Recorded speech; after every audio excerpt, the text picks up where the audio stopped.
Doctor Baba Saheb Ambedkar open university.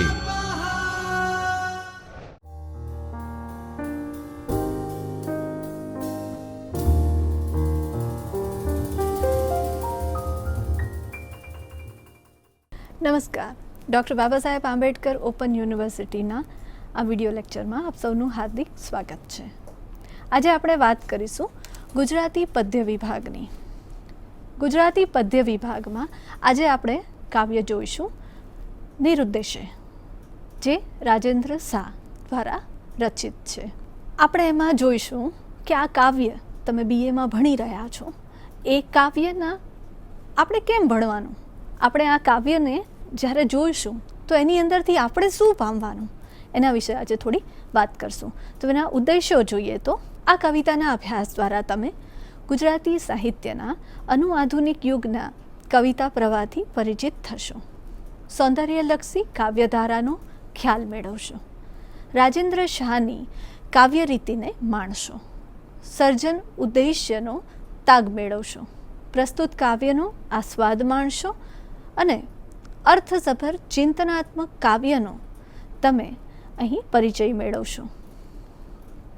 આપણે આ કાવ્યને માણતા પહેલાં, જોતા પહેલાં, એના વિશે વાત કરતા પહેલાં એની થોડીક એક પૂર્વ ભૂમિકા જોઈ લઈએ પ્રસ્તાવના રૂપે. તો ગુજરાતી કવિતાના મૂર્ધન્ય કવિશ્રી રાજેન્દ્ર શાહનો આ પ્રથમ કાવ્ય સંગ્રહ જે 1951માં ધ્વનિ નામે પ્રગટ થયો હતો, ત્યારથી લઈ તેમના મૃત્યુ સુધી તેમની અવિરતપણે ચાલતી કાવ્યધારાનો લાભ ગુજરાતી સાહિત્યને લગભગ 28 જેટલા કાવ્ય સંગ્રહ રૂપે મળ્યો છે.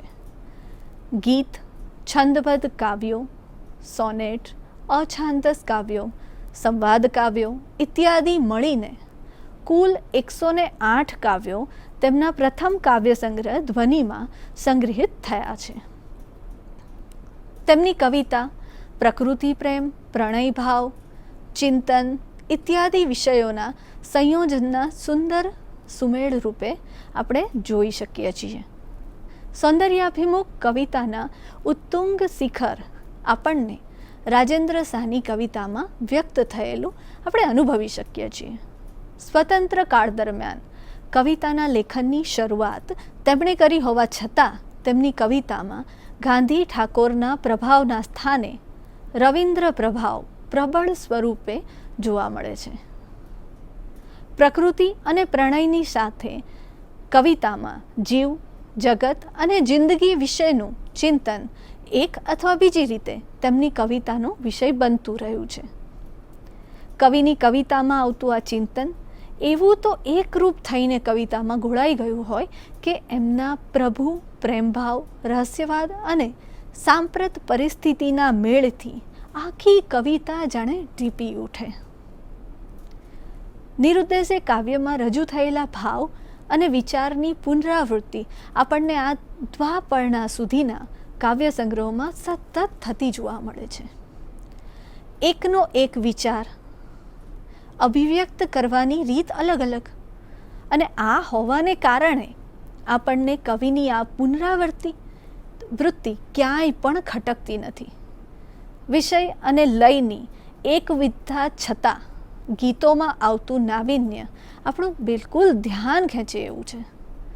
રાજેન્દ્ર શાહના કાવ્યોમાં આવતી કલ્પના સ્પર્શક્ષમ, મૂર્ત અને ઇન્દ્રિય સ્પર્શી હોય, આપણને ખૂબ જ પોતીકી લાગે. નિરુદ્દેશ કાવ્યમાં એક સાચા સર્જકની કાવ્ય યાત્રાનો આપણને પૂરેપૂરો પરિચય મળે છે.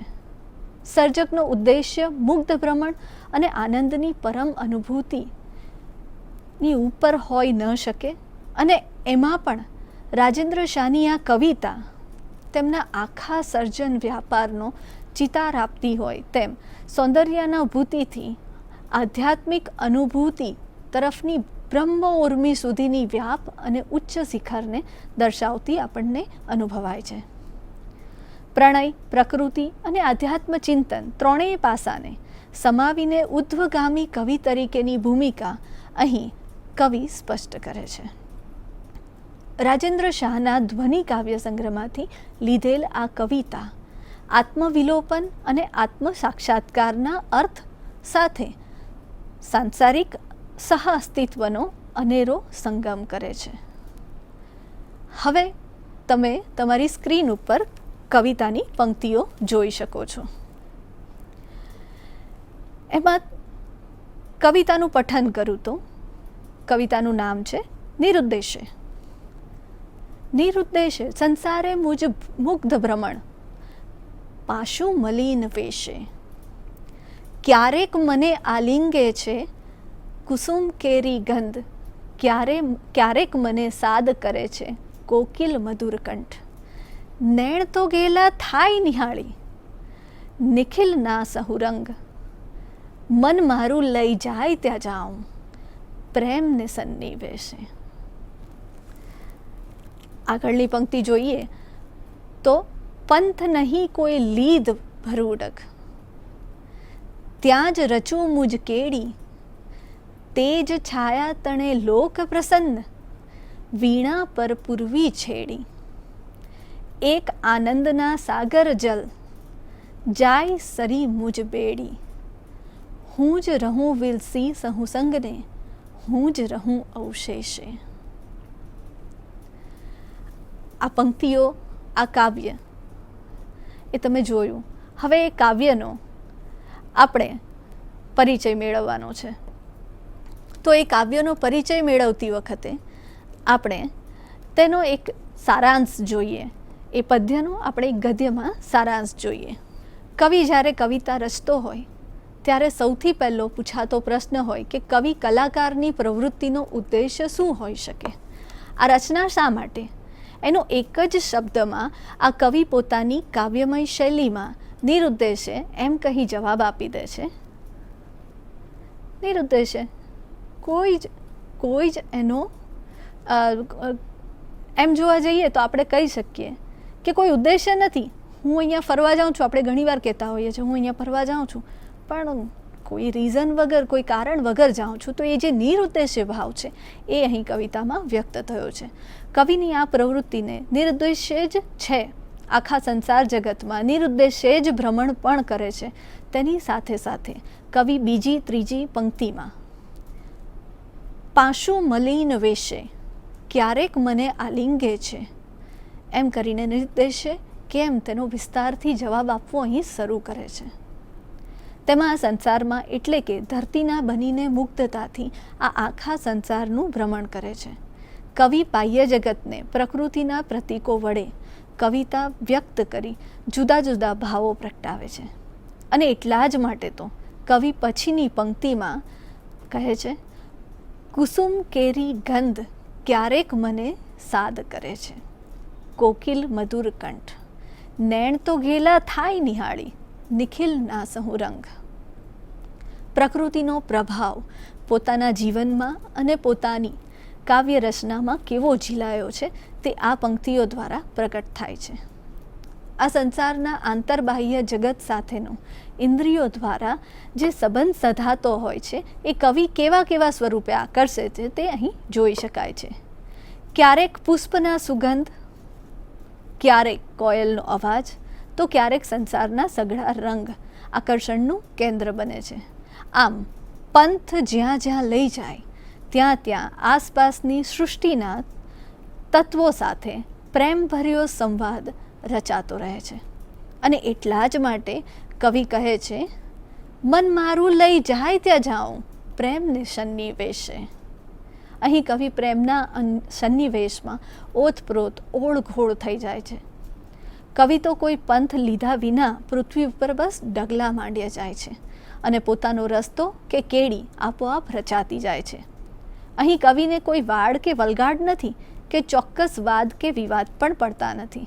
માત્ર મુક્ત ભ્રમણ અને ત્રણેય લોકમાં તેજ છાયા તળે કરેલા આ મુગ્ધતા ભર્યા ભ્રમણથી તથા પ્રસન્ન વીણાથી ઉદ્ભવેલા બ્રહ્માનંદ સહોદર આનંદ અને સૌંદર્યના રસપાનની અનુભૂતિ કવિ અહીં પોતે પણ કરે છે અને આ કાવ્ય દ્વારા આપણને પણ કરાવે છે. અનુભવમાંથી મળતો આનંદ અને નિરુદ્દેશ્ય રચાયેલી કવિતા બંને એકબીજાના પર્યાય ભાસે છે. આ આનંદમાં આનંદના સમુદ્રમાં બેડી હોડી સરકતી જાય છે. છેલ્લી પંક્તિઓમાં કવિ કહે છે કે હું જ રહું વિલસી સહુ સંગને, હું જ રહું અવશેષે. એમાં કવિ પોતાની જાતને જગતમાં ઓગાળી દઈ પોતાના ચેતના જગતનો વિસ્તાર કરે છે અને બધી જ જગ્યાએ હુંના વિલોપન દ્વારા સંધાન સાધે છે. આ પંક્તિ સંદર્ભે નિરંજન ભગત કહે છે કે પ્રેમ દ્વારા હુંના વિલોપન દ્વારા બહિર્જગત સાથે કવિ એના અંતરજગતનો સંયોગ સાધે છે. પરિણામે કાવ્ય જન્મે છે અને એ કાવ્ય દ્વારા જ પાછો એ હુંને પામે છે. ક્ષણે ક્ષણે મૃત્યુ અને અવિરત પુનઃજન્મની પ્રક્રિયા એટલે જ કાવ્ય. પ્રત્યેક કાવ્યના ગર્ભમાંથી નવજન્મ પામીને કવિ પ્રગટ થાય છે. કાવ્ય એટલે આત્મવિલોપન અને આત્મ સાક્ષાત્કાર ની ક્ષણ. આમ ક્ષણે ક્ષણે મૃત્યુ અને અવિરત પુનઃજન્મની પ્રક્રિયા એમ કાવ્યની રચના પુનઃરચનાના ધ્યેયને આનંદની અનુભૂતિ સાથે કવિ અહીં વ્યક્ત કરે છે. કવિએ સરળ ભાષામાં પોતાની કાવ્ય યાત્રાને માનવ જગત સહેલાઈથી સમજી શકે એવી સાહજિક રીતે નિરુદ્દેશ્ય આલેખી ને આપણી સમક્ષ અહીં વ્યક્ત કરી છે.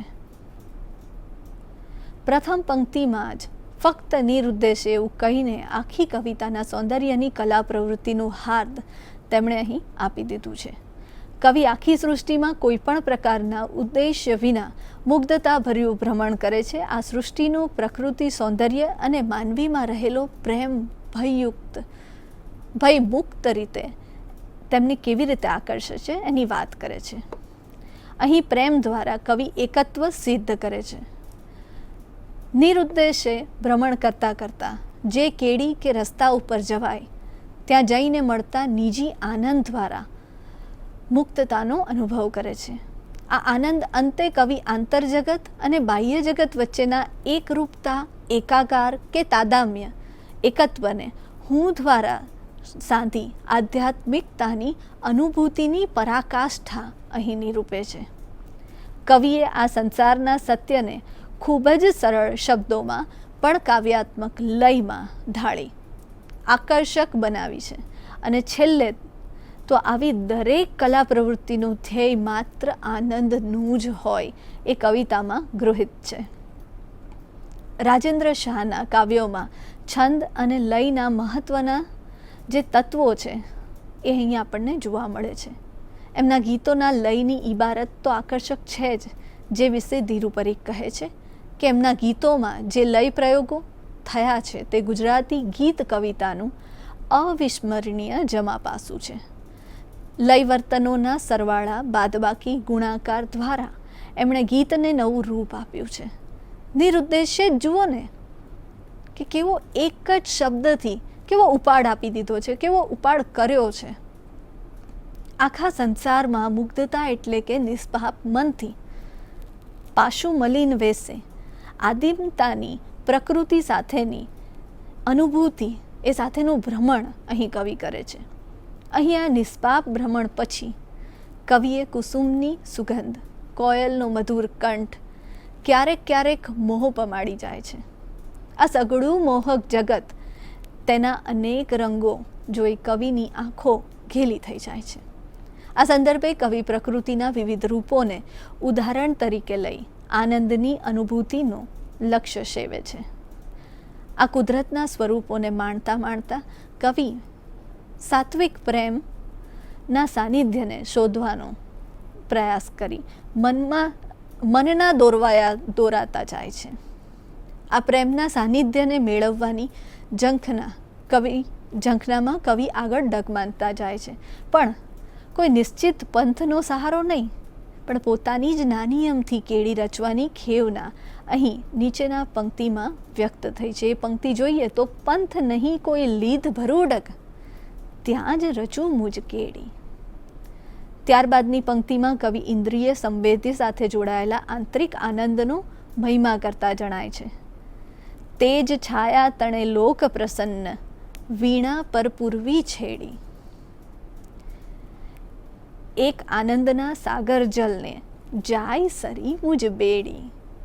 તેજ અને છાયાના વિરોધાભાસમાં કવિ જિંદગીના ઉતાર ચઢાવ કે તડકા છાયાના પલટામાં પણ પ્રસન્ન રહેતા ચિત્તને આલેખે છે.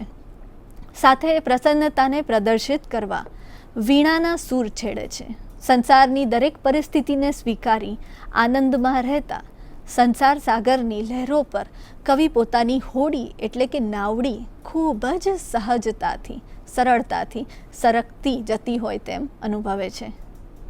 છેલ્લે આ બાહ્ય જગતને અનુભવ્યા પછી આંતરજગત સાથેના હુંના એકત્વની વાત કરતા કવિ કહે છે કે હું જ રહું વિલસી સહુ સંગને, હું જ રહું અવશેષી. સમગ્રમાં મારું અસ્તિત્વ છે, સાથે અવશેષોની વચ્ચે પણ મારો હું જ તત્વ અસ્તિત્વ ધરાવે છે. બંને અંતિમોની વચ્ચે ઝોલા ખાતો હું સંસારના કેન્દ્રમાં સ્થાન પામેલો છે. કવિ આ કવિતામાં નિર્દૃશ્ય ચાલતા સંસાર ચક્રની ઊંડાણપૂર્વકની અભિવ્યક્તિ ખૂબ જ સહજતાથી કરી આપે છે. હવે આપણે આગળ જોઈશું તો કવિ પરિચય.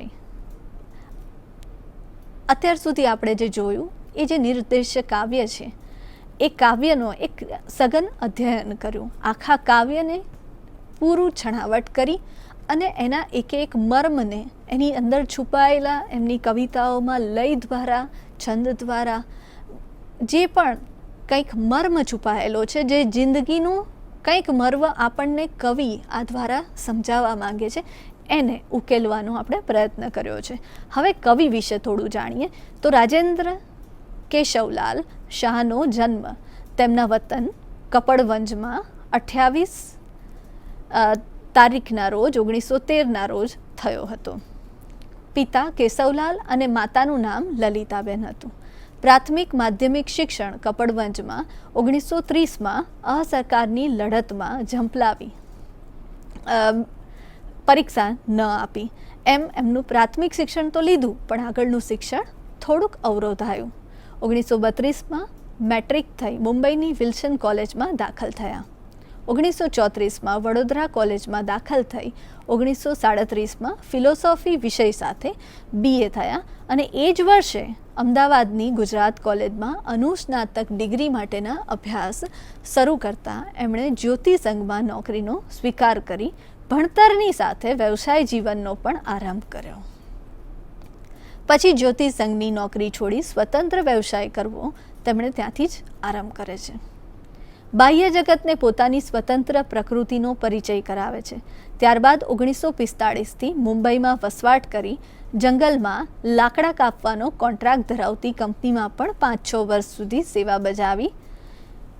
ત્યારબાદ આપણે એવું કહી શકીએ કે આ જે સેવા બજાવી એની અસર તેમની સર્જન પ્રક્રિયા ઉપર આપણને પૂરેપૂરી દેખાય છે. 1931માં મંજુલાબેન સાથે લગ્ન થયા. પ્રસન્ન દાંપત્ય જીવન એમની કાવ્ય પ્રવૃત્તિનું એક પ્રેરક બળ બની રહ્યું છે. 1993માં તેઓ ગુજરાત સાહિત્ય પરિષદના પ્રમુખ થાય છે. તેમના સાહિત્ય સર્જન વિશે નોંધ જોઈએ તો ધ્વનિ, આંદોલન, શ્રુતિ, શાંત કોલાહલ, ચિત્રણા, વિષાદનો સાદ, ક્ષણ જે ચિરંતન, મધ્યમા, ઉદ્ગતિ, ઈક્ષણા, પત્રલેખા, પ્રસંગ સપ્તક, કિંજલ ક્લિની, વિભાવન, ધ્વાસુપર્ણા, પંચપર્વા, ચંદન ભીની અનામિકા, નીલાંજના, આરણ્યક, વીરામાધુરી, સ્મૃતિ સંવેદના, હા હું સાક્ષી છું ઉપરાંત બાળકાવ્ય સંગ્રહ જોઈએ તો મોરપીંછ, આંબે આવ્યા મોર, રૂમઝૂમ, અમોને મળી પવનની પાંખ, રમત અમારી, ખુલ્લામાં જઈ રમીએ. એમના એવા કુલ 28 કુલ કાવ્ય સંગ્રહ પ્રકટ થયા છે. મેં તો તમને એ કાવ્ય સંગ્રહનો એક પરિચય આપ્યો છે. ધ્વનિથી ક્ષણ જે ચિરંતન એ જે આખું એમની કાવ્ય યાત્રા છે ત્યાર સુધીના કાવ્ય સંગ્રહોમાં એમણે મૂકી છે. એમના ચૂંટેલા કાવ્ય સંગ્રહનો સંચય નિરુદ્દેશ નામે કવિલોક પ્રકાશન તરફથી પ્રગટ થયો છે. તેમના ધ્વાસુપર્ણા સુધીના 15 કવિતા સંગ્રહ સંકલિત કવિતા રૂપે 1983માં એક સાથે પ્રગટ થયા. 1947નો કુમારચંદ્રક તથા 1956નો રણજીતરામ સુવર્ણચંદ્રક રાજેન્દ્ર શાહને એનાયત થયા. તેમના કાવ્ય સંગ્રહ શાંત કોલાહલને સાહિત્ય અકાદમી દિલ્હીનો પુરસ્કાર પણ પ્રાપ્ત થયો.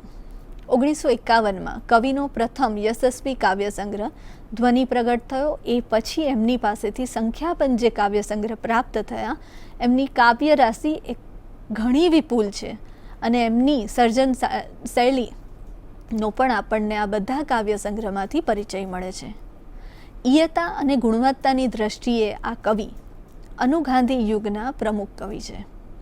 એમની કાવ્ય સાધના જીવન પર્યંત અવિરતપણે ચાલતી રહી છે. તેમણે અંગ્રેજી અને બંગાળીમાંથી કેટલાક ઉત્તમ કાવ્યોના અનુવાદ પણ કર્યા છે, જેમાં મહાકવિ દાંતેની ડિવાઇડ કોમેડીનો સંપૂર્ણ પદ્ય અનુવાદ તેમનો ખૂબ જ નોંધપાત્ર રહ્યો છે. તેમની સમગ્ર કાવ્ય સર્જનની પ્રવૃત્તિને ધ્યાનમાં રાખીને વર્ષ 2002નું ભારતીય જ્ઞાનપીઠનું સર્વોચ્ચ પારિતોષિક તેમને પ્રાપ્ત થયું છે. તેમનું અવસાન 2010માં થયું છે. હવે આપણે સ્વરૂપનો પરિચય મેળવીએ. તો સ્વરૂપનો પરિચય મેળવતી વખતે આપણે જોઈએ કે આ એક કાવ્ય છે. તો કાવ્યના વિવિધ સ્વરૂપોનું આકર્ષક તત્વ દરેકને આકર્ષતું જ હોય છે અને તે છે એની ગેયતા. આ જ ગેયતાના કારણે સદીઓથી ગીતના સ્વરૂપે માનવ મન પર કબજો જમાવ્યો છે. તમે બધા જાણો છો કે પ્રાચીન કાળથી જ માનવ મુખમાં ગીત રમતું આવ્યું છે. માનવીના મનનો હર્ષ, વેદના, શૌર્ય જેવા નવરસ આદિભાવો હંમેશા ગીતમાં વ્યક્ત થતા રહ્યા છે. આ ઉર્મિઓને લયબદ્ધ રીતે અભિવ્યક્ત કરવાનું માધ્યમ ગીતનું સ્વરૂપ બન્યું છે. સુંદરમ કહે છે તેમ કવિતા અને સંગીતના સહિયારા સીમાડા પરનો છોડ છે. સંગીત અને કવિતા ઉભયના કલા તત્વોને પોતાનામાં વિશિષ્ટતાથી સમાવી લઈ ગીત પોતાનું સ્વરૂપ સાધે છે. આ રીતે સિદ્ધ થતા સ્વરૂપમાં એકી સાથે ત્રિવિધ તત્વોનો સમન્વય થાય છે. આ ત્રણ તત્વ કવિતા, ગીત અને સંગીત, આ ત્રણેય તત્વોને સંયોજીને રચાતું ગીત માનવ માત્રના હૃદયને સ્પર્શી તેને રસાદ્ર કરવાનો ગુણ ધરાવે છે. ત્રિવિધ તત્વોના રાસાયણિક સંયોગથી જન્મતું ગીત માનવ હૃદયને સ્પર્શે છે અને એને રસાદ્ર કરે છે. ગીત રચનાને કાવ્ય રચનાના માપદંડથી માપવાની ઘણી મુશ્કેલી છે. તેમ કરવામાં આપણને ઘણી અધૂરપ પણ આવે. ઉત્તમ ગીત રચના પણ કાવ્ય તત્વની ચમત્કૃતિ ન હોય તો છીછરી અને રમતિયાળ પણ બની જાય. ઊંચું કાવ્ય તત્વ જે હોય, સંગીતની સચોટ જુગલબંધી હોય અને ગીત તત્વના ત્રિવેણી સંગમ રૂપ રચનાને એકદમ વિરલતા બક્ષે છે. દુર્લભ હોય છે આવું ગીત જે ગીત રચનામાં કાવ્ય, સંગીત અને ગેયતા પૈકી બધા તત્વો સામેલ હોય. હા, પરંતુ જો એ બધા તત્વો પૈકી કોઈ એક તત્વની કમી હોય તો એ નબળાઈ રચનાને દોષી બનાવે છે.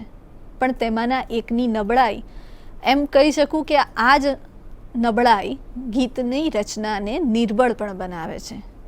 સર્વોત્તમ ગીત રચનાની જરૂરિયાત આ ત્રણેય તત્વોની સુયોગ્ય સહપસ્થિતિમાં હોય છે.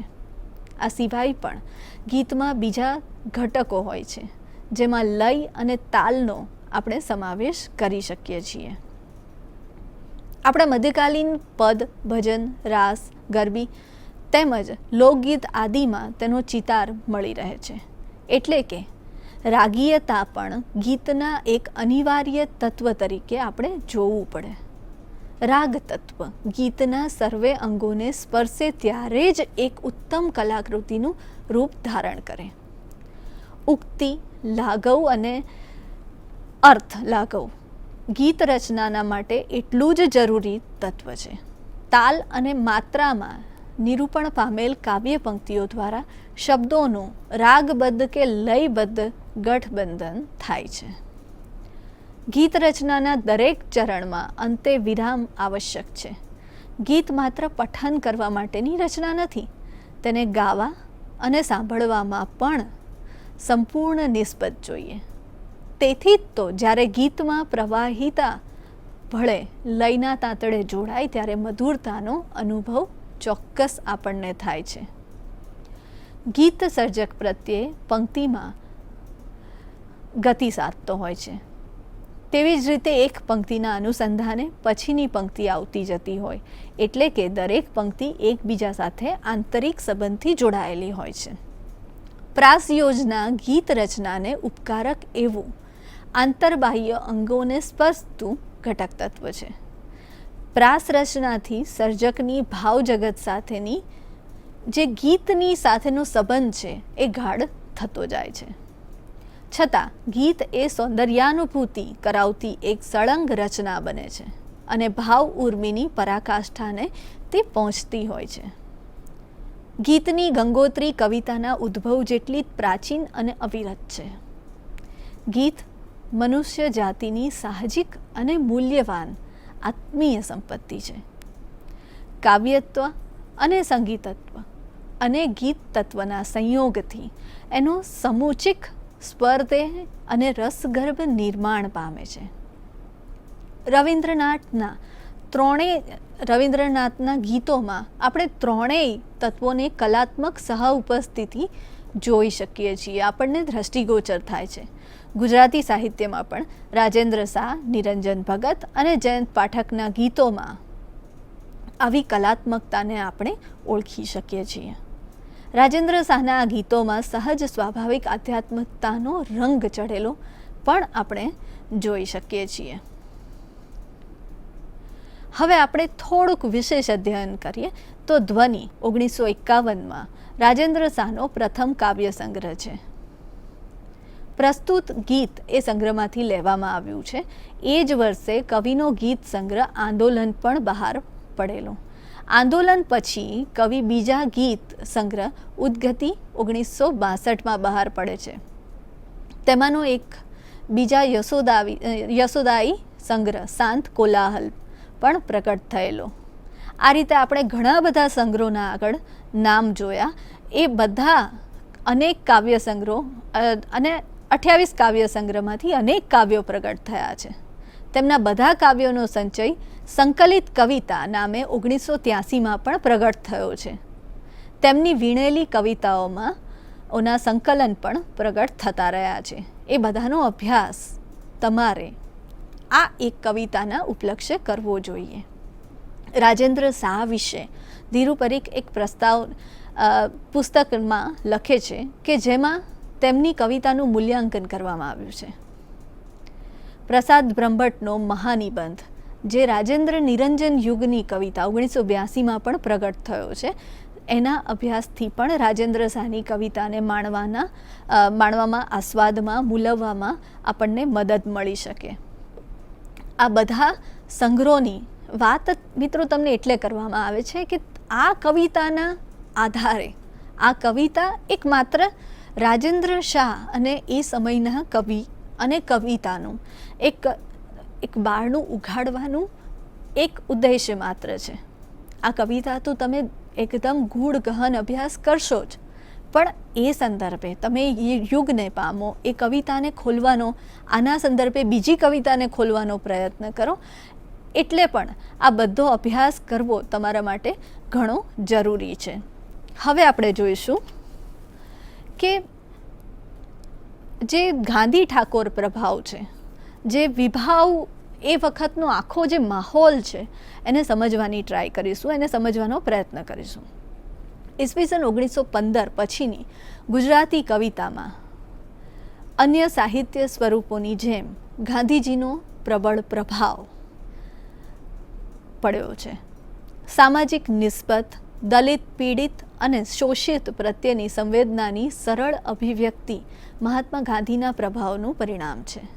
એ રીતે બક ઠાકોર એટલે કે બળવંતરાય ઠાકોરનું સોનેટ સ્વરૂપ પ્રદાનની સાથે તેઓ આપણા સાહિત્યના પ્રમુખ કાવ્યગુરુ ગણાયા છે. તેમણે વિચાર પ્રધાન કવિતાનો આગ્રહ કર્યો છે. અહીં આપણે એમ સમજવાનું છે કે રાજેન્દ્ર શાહ એવા નવોન્મેષથી સભર કવિ હતા કે જેઓ ગાંધીજી અને ઠાકોર જેવા યુગ પ્રભાવક પરિબળો પ્રત્યે આદર તો ધરાવતા હતા, પણ કાવ્ય રચના નિમિત્તે પોતાની આગવી પ્રતિભા તેમણે પ્રગટ કરી છે. રાજેન્દ્ર શાહની પ્રકૃતિલક્ષી જે કવિતાઓ છે એનો તમે અભ્યાસ લેખ તૈયાર કરી શકો છો. આ એક લેખન પ્રવૃત્તિ તમારે માટે છે કે આ જે કવિતા છે એના ઉપલક્ષે એને સંદર્ભમાં રાખીને તમે ગુજરાતી સાહિત્યનો કેટલો અભ્યાસ કરી શકો.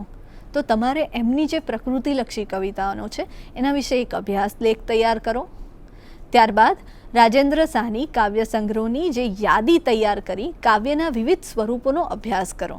મોટે ભાગે યાદી તો હમણાં હું મોટે ભાગે મેં આપી જ દીધી છે, તમારા પુસ્તકમાં પણ એ ઉપલબ્ધ છે.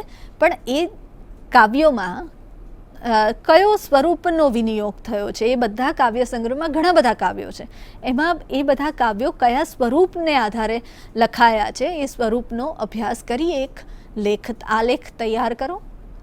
ત્યારબાદ રાજેન્દ્ર શાહ પ્રણયલક્ષી અને આધ્યાત્મલક્ષી કવિતાને એમાંથી અલગ તારવો.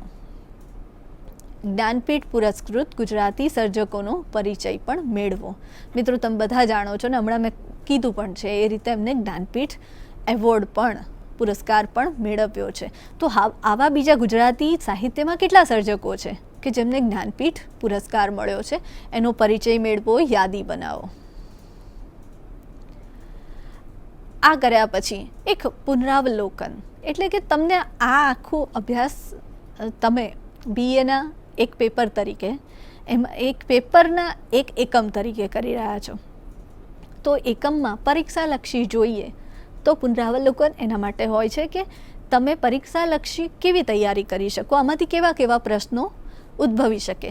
તો એનો થોડોક પરિચય આપું તો તમને કેવા પ્રશ્નો થઈ શકે કે નિરુદ્દેશે કાવ્યનો આસ્વાદ કરાવો, જેમાં તમારે આખા કાવ્યમાં જે સઘન અધ્યયન અને કૃતિનો સારાંશ એ બંને તમે જોયું, એનો અભ્યાસ કરી અને એ તમારે તમારા શબ્દોમાં લખવાનું છે. નિરુદ્દેશે કાવ્યનો હાર્દ તમારા શબ્દોમાં લખો. મિત્રો, હમણાં જે તમને કહ્યું આસ્વાદ કરાવો, એ જ રીતે તમારા શબ્દોમાં જ્યારે તમે આસ્વાદ કરાવો, એનો મર્મ પામો અને એ મર્મને તમે શબ્દોમાં વ્યક્ત કરો, ત્યારે આ પ્રશ્નનો તમને જવાબ મળી જાય. નિરુદ્દેશે કાવ્યનું સૌંદર્યલક્ષી કવિતાના સંદર્ભે મૂલ્યાંકન કરો. આપણે હમણાં જ વાત કરી કે એમણે ઘણી બધી કવિતાઓ લખી છે, આધ્યાત્મિક ચિંતનની, પ્રણયની, પ્રકૃતિની. તો આ જે કવિતા નિરુદ્દેશે છે એમાં સૌંદર્યલક્ષી કવિતાના સંદર્ભે એ કવિતા તમને કેવી લાગી, એ કવિતામાં કવિ શું વ્યક્ત કરે છે એના વિશે તમારે વાત કરવાની છે. નિરુદ્દેશે કાવ્યમાં પ્રગટ થતું આધ્યાત્મિક ચિંતન. જુઓ, તમે હમણાં સૌંદર્યલક્ષી એક પાસું જોયું, બીજું આ કવિતામાં એક બહુ જ કહેવાય ને કે એક આધ્યાત્મિક ચિંતન, એક હાર્દ, એક હૃદયને આપણે હૃદયમાં બેસી જાય, હૃદયને ગમે અને હૃદયને પામે એવું એક આધ્યાત્મિક ચિંતન આ કવિતામાં રહેલું છે, એ તમારે જોવાનું છે. સાથે નિરુદ્દેશે કાવ્યનું શીર્ષક, નિરુદ્દેશ કાવ્ય કેમ, એનું શીર્ષક નિરુદ્દેશે કેમ, તો એની વાત તમારે આ પ્રશ્નના જવાબમાં કરવાની છે. આપણે હમણાં જ જોયું કે એક મુગ્ધ ભ્રમણ છે, નિરુદ્દેશ્ય, એમાં કોઈ ઉદ્દેશ્ય નથી. પણ એક વસ્તુ એ પણ છે કે આ નિરુદ્દેશ્ય એ આપણા દરેકના જીવનની યાત્રાનું એક ચિતાર આપી દીધો છે. કવિની યાત્રા તો છે જ કોઈ પણ ઉદ્દેશ્ય વગરની, પણ એક માનવ જગતમાં જે વ્યક્તિ જન્મે છે એ બધાની યાત્રા પણ આપણે ભલે કહેતા હોય કે હા ઉદ્દેશ્ય સાથે જીવી રહ્યા છીએ, પણ ક્યાંક ક્યાંક કોઈક ક્ષણે કોઈક પળે તો બધાને એવું લાગે કે આપણે અહીંયા નિરુદ્દેશ્ય છે. એ જે ભાવના છે એને કાવ્યનું શીર્ષક તરીકે અહીં પ્રયોજ્યું છે. હવે આપણે જોઈશું કે નિરુદ્દેશે જે ટિપ્પણ છે, જે તમને થોડાક અઘરા લાગે એવા શબ્દોની અહીં તમને યાદી આપી છે. તમે તમારી સ્ક્રીન પર જોઈ શકો છો એવા અઘરા શબ્દોની યાદી. તો નિરુદ્દેશે મુગ્ધ, વેશ, કોકિલ, નિહાળવું, નિખિલ, સન્નિવેશ એટલે કે સાનિધ્યમાં, નિશ્રામાં, એ રીતે જ વિલસી રહેવું, ઝળકવું, ક્રીડા કરવી, આનંદ કરવો, માણવું, એ વિલસી રહેવું એનો અર્થ છે. એવી રીતે અવશેષ, ગેયતા, ગેયતા એટલે આપણે હમણાં ગીતના એમાં પણ જોયું કે એક કાવ્ય રચનાને લય મેળ સાથે ગાઈને રજૂ કરી શકાય એવી તત્વશૈલી છે. એવી રીતે પાશું, કોઈ પણ જાતની સભ્ય રીતભાત વગર, એટલે કે આદિમતા વગર. એ રીતે બેડી. બેડી મિત્રો, આ શબ્દ બહુ મહત્વનો છે કે બેડી કેમ. બેડી આપણે એમ કહીએ કે આપણને કોઈ જકડી રાખ્યા હોય એ રીતે, પણ તમે જ્યારે આખી કવિતા પૂરેપૂરી વાંચશો ને ત્યારે તમને ચોક્કસ ખબર પડશે કે બેડીનો અહીં કવિનો પોતાનો અર્થ છે અને એ છે હોડી. એ હોડીના અર્થમાં અહીં બેડી વપરાયો છે. અને ઘણી કવિતાઓ તમને ઘણા નવા અર્થ પણ આપે. એમાંની આ બેડી શબ્દ છે કે જેમાં તમને એક નવો અર્થ મળે છે. અને ત્યાર પછી તમે જોઈ રહ્યા છો કે આ જે કવિતા છે અને રાજેન્દ્ર શાહની કવિતાઓ જે છે એને વધુ સારી રીતે પામવા માટે, એને વધુ સારી રીતે અભ્યાસ કરવા માટે સંદર્ભ સૂચિ પણ તમને સ્ક્રીન પર દેખાઈ રહી છે, જેના દ્વારા તમે તેનો હજુ ઊંડાણપૂર્વકનો અભ્યાસ કરી શકો. આભાર. स्वाध्यायः परमः